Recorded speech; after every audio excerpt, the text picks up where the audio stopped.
네, 주님을 아는 것이 우리 힘입니다. 한 주간도 평안하셨습니까? 오늘은 박영동 교수의 성령 충만 실패한 이들을 위한 은혜 중에서 8장 일상 속에서 하나님의 임재에 눈뜨는 영성을 함께 나누겠습니다. 네, 이 책은 4가지 회복을 다루고 있습니다. 1부에서는 성령 충만의 회복, 2부에서는 임재 의식의 회복, 3부에서는 성화의 회복, 4부에서는 성령 충만한 교회의 회복입니다.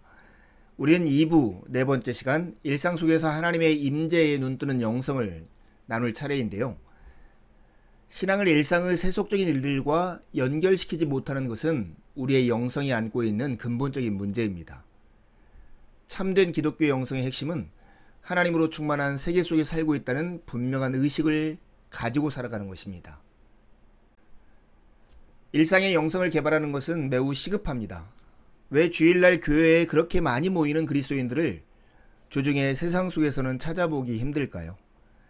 그것은 아마도 기독교 신앙이 교회 울타리 안에만 갇힌 채 세상 속에서는 그 영향력을 발휘하지 못하는 영성의 문제에서 기인되었을 것입니다. 세상 속에서 빛된 역할을 감당함으로 실추된 위상을 회복하기 위해서는 세속의 한복판에서 영적 에너지를 발산하는 일상의 영성을 개발하는 것이 시급합니다. 교회의 역할을 2가지로 나눌 수 있습니다. 주일에는 모이는 교회로, 주중에는 흩어지는 교회로. 교회는 그 역할을 감당합니다. 이 모이는 교회와 흩어지는 교회는 서로 긴밀히 연결되어 있습니다. 먼저 모이는 교회를 통해 교인들이 말씀과 성령으로 충만해지지 않으면 세상 속에서 흩어지는 교회를 제대로 감당할 수 없습니다. 주일 예배를 통해서 경험하는 하나님의 충만한 임재의 지속적인 효력이 주중의 삶으로까지 파급되는 것이죠. 주일 예배와 교회 안에서의 교제와 섬김 활동들이 교인들의 한 주간의 삶에 지대한 영향을 미칩니다. 이런 말 들어보셨습니까? 주일 예배에 승리해야 한 주간의 삶도 승리한다. 정말 맞는 말입니다. 이런 의미에서 세상은 잊혀진 선교지와 같습니다. 주님은 교회를 세상으로부터 불러 모아 성령으로 충만케 하셔서 세상과 구별된 성결한 무리가 되게 하시고 세상에 다시 파송하십니다. 선교는 해외의 미전도 종족에 가서 복음을 전하는 것만을 의미하지 않습니다. 해외에서 일하는 선교사들 뿐만 아니라 모든 그리스도인들은 세상에 보냄을 받은 선교사들입니다. 각자가 처해 있는 자리에서 작은 등불을 밝히는 선교 사명이 그들에게 주어졌습니다.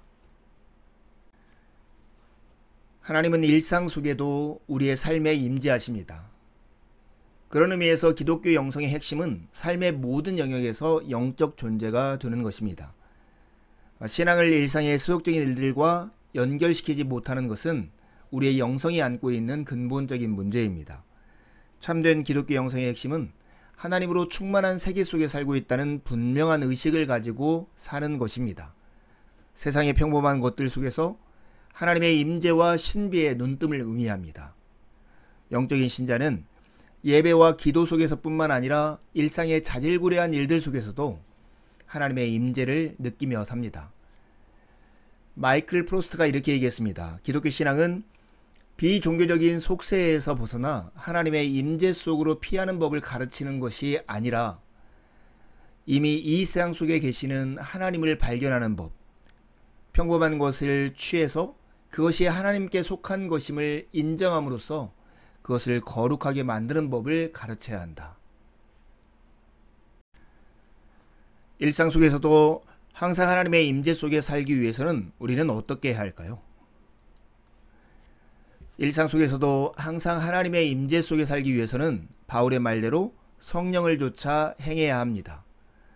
여기서 바울 사도는 그가 즐겨 사용하는 표현, 걷다, 페리파테오라는 표현을 사용해서 성령 안에서의 삶을 묘사했습니다.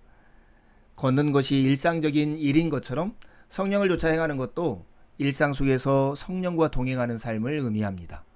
참된 영성은 일상의 삶 속에서 드러나는 것이죠. 매일의 평범한 일들 속에서 하나님과 함께 걷는 그리스도인의 밝은 모습이 세상 속에서 하나님의 임재를 증거하는 중대한 선교적 가치가 있는 것이죠. 우리에게는 자질구레한 일을 위한 성령의 충만하심이 필요합니다. 우리 안에 전능하신 하나님의 일하심이 필요한 것입니다. 우리의 삶은 작은 일들의 연속입니다. 우리는 끝없이 반복되는 일상의 잡다한 일거리 속에 파묻혀 삶의 의미를 느끼지 못하는 공허함과 무료함 속에 쉽게 지치고 피곤해하죠. 일상의 자질구레한 일들 속에서도 하나님의 전능한 능력과 임재가 필요한 이유가 여기 있습니다. 잼버스의 말처럼 우리가 가장 비천한 일을 올바르게 행하기 위해서도 우리 안에 전능하신 하나님의 일하심이 필요합니다. 이제 우리에게는 월요일 아침의 강단이 회복되어야 합니다. 목사는 주일 아침에 교회 안에 세워진 강단에 올라가 복음을 전하지만 교인들은 월요일 아침에 세상 속에 세워진 강단에서 그들의 삶과 인격으로 복음을 증거합니다. 한국교회가 새로워지기 위해서는 주일의 강단뿐만 아니라 월요일 아침의 강단이 되살아나야 합니다. 월요일 아침에 세상 속에 세워진 강단에 오르면서 그리스도인들은 성령으로 충만하기를 간절히 구해야 하는 것이죠. 여러분은 날마다 일상 속에서 하나님의 임재를 경험하고 살아가고 있습니까? 이제 두 가지 질문하고 마치려 합니다. 기독교 영성의 핵심은 무엇일까요? 두 번째 질문입니다. 일상 속에서도 항상 하나님의 임재 속에 살기 위해 우리는 어떻게 해야 할까요? 한 주도 주님의 은혜를 의지해 살고 복된 주일에 함께 만나 기쁨으로 우리 하나님을 예배하시죠. 감사합니다.